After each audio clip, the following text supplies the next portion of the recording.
हे कृष्णा दोस्तों, आपका एक बार फिर से स्वागत है रेखा गोगिया ब्लॉग में। आज हम फिर से बात करेंगे अक्षय तृतीया की। अक्षय तृतीया पर हमें क्या क्या खरीदना चाहिए ये मैं आपको पहले बता चुकी हूँ, लेकिन आज महंगाई के ज़माने में हम सोना चांदी नहीं खरीद पाते, तो लेकिन ऐसी कुछ चीज़ें हैं जिन्हें हम घर में लाकर लक्ष्मी जी को प्रसन्न कर सकते हैं और घर में सुख समृद्धि ला सकते हैं। तो क्योंकि हिंदू धर्म में अक्षय तृतीया का काफ़ी महत्व है। अक्षय तृतीया दिन सोना चांदी खरीदारी के साथ किसी भी कार्य की शुरुआत के लिए शुभ माना जाता है। कहा जाता है इस दिन शुभ मुहूर्त देखने की जरूरत नहीं पड़ती। वहीं कुछ लोग ऐसे हैं जो आर्थिक स्थिति कमज़ोर होने के कारण अक्षय तृतीया पर सोने चांदी की खरीदारी नहीं कर पाते। ऐसे 10 मई को आने वाले इस अक्षय तृतीया को बहुत धूमधाम से जो मनाया जाता है, इस दिन सोने चांदी की खरीदारी करने के लिए खासी भीड़ होती है, क्योंकि इस दिन माना जाता है कि सोना चांदी की खरीदारी करने से माता लक्ष्मी बहुत प्रसन्न हो जाती हैं और घर में सुख समृद्धि आती है।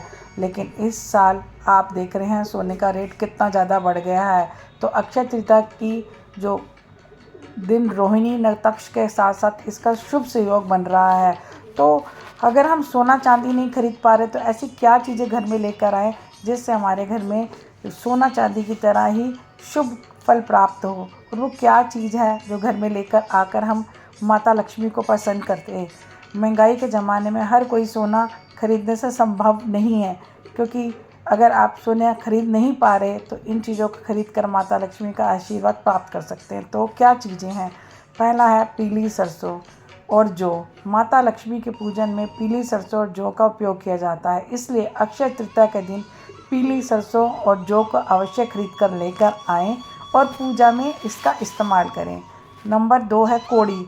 अक्षय तृतीया के दिन कोड़ी खरीदना बहुत शुभ माना जाता है और इस दिन बाजार से कोड़ी खरीद कर माता लक्ष्मी के चरणों में अर्पित करें और दूसरे दिन इसे लाल कपड़े में बांधकर अपनी तिजोरी में रख दें, ताकि आर्थिक स्थिति और आर्थिक उन्नति के लिए ये आपके शुभ फल प्राप्त करें। जो सोना चांदी खरीदने से शुभ फल प्राप्त होता है, वो आप कोड़ी लाकर भी अपने घर में शुभ फल की प्राप्ति कर सकते हैं।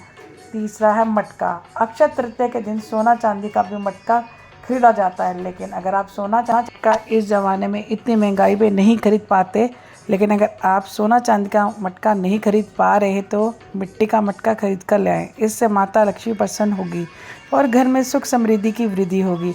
आप मटके के अंदर जल भरकर आप श्री लक्ष्मी जी के यंत्र के सामने रखेंगे तो घर के अंदर सुख समृद्धि और आर्थिक स्थिति भी मजबूत बनेगी। और अब है दक्षिणावर्ती शंख। दक्षिणावर्ती शंख अक्षय तृतीया के दिन आप भगवान विष्णु और माता लक्ष्मी जी के पूजन के समय घर में दक्षिणावर्ती शंख को लाकर भगवान विष्णु जी के चरणों में अर्पित करेंगे तो भगवान विष्णु और माता लक्ष्मी जी प्रसन्न होगी और घर में सुख समृद्धि और शांति आएगी और आर्थिक स्थिति और ज़्यादा मजबूत होती जाएगी, क्योंकि शंख का बहुत ज़्यादा महत्व है हिंदू धर्म में। श्री यंत्र। घर में श्री यंत्र रखना बहुत ही शुभ माना जाता है।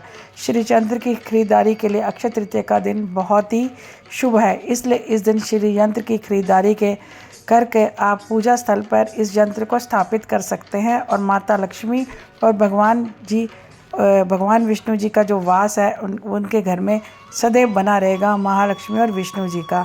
तो ये सब चीज़ें थी जो आप अगर सोना चांदी नहीं खरीद पा रहे, क्योंकि आपको पता है सोने का रेट आसमान को छू रहा है, तो हम इन चीज़ों को नहीं खरीद पाते, तो ये चीज़ें लाकर अपने घर के अंदर सुख समृद्धि ला सकते हैं। क्योंकि ये दिन बहुत ही शुभ जाता है, क्योंकि इस दिन कोई भी मुहूर्त को नहीं देखा जाता, क्योंकि इस दिन जो भी कार्य किया जाता है अक्षय यानी कि क्षय होने ना वाला, क्षय यानी कि कोई भी चीज़ जो क्षय ख़त्म नहीं होती, इस दिन खरीदी जाती है और घर के अंदर इस दिन सुख समृद्धि लाने के लिए, माता लक्ष्मी की कृपा पाने के लिए ये खरीदारी करके अगर सुख समृद्धि पा सकते हैं इन छोटी छोटी चीज़ों को लाकर, तो क्योंकि घर के अंदर आर्थिक स्थिति जो मजबूत करनी है, तो ये चीज़ें आप घर में लेकर आएँ और सुख समृद्धि और माँ लक्ष्मी का आप आशीर्वाद पा सकते हैं। तो दोस्तों, ये थी वो वीडियो जो आपको घर में अगर सोना चांदी नहीं ला पा रहे तो कम से कम आप ये चीज़ें लेकर आके आप अपनी आर्थिक स्थिति को मजबूत कर सकते। तो वीडियो को मैं यहीं ख़त्म करती हूँ और कमेंट में जय माँ लक्ष्मी ज़रूर लिखिए और सदैव आप पर माँ लक्ष्मी की कृपा बनी रहे। मिलते हैं अगले व्लॉग में, तब तक माँ लक्ष्मी, जय माँ लक्ष्मी।